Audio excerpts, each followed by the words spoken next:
Сәлеметсіздер ме? Бүгін біз қызықты мамандық иесі мал дәрігеріне барамыз. Және мал дәрігерінен сұхбат алып, сұрақтарымызға жауап табамыз.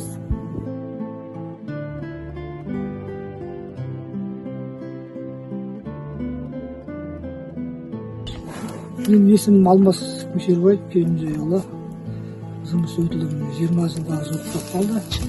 Мал дәрігер мамандығымда мамам да, папам да адам дәрігері болды. Біз енді қарапайым ауылдың қазақтың баласымыз, сол малды меселде жүріп. Осы мамандықты таңдадық. Қазір елімізде көптеген жұқпалы аурулар бар.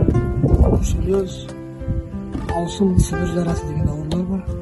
Мұны алдын ала елімізде көптеген көмектер көрсетіліп жатыр. Әрдайым диагностикалық, профилактикалық тексеруден өту керек. Вакциналарын уақытылы дер кезінде салынып отыру керек. Төлдеген жақындаған уақыттарын білуге болады. Бірінші сарпаясы еді. Сосын құйрық арқылы да анықтауға болады. Оң жақ бүйірінен, сиыр малының оң жақ бүйірінен қолымызды басып тұрсаңыз, осы белгі береді.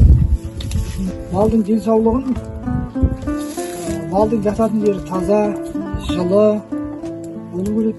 Әрдайым тексерулерден әрдайым уақытылы өтіп тұру керек. Егер ауырған жағдайда ауылдағы ветеринарларға хабарласып, ауырған белгілер болса, сол кісілерге хабарласып білуге болады. Жақсы мамандық таңдайтын өзіміздегі інілерімізге, балаларымызға негізі сабақты жақсы оқу керек. Әркім өзінің мамандығын сүйіп таңдау керек.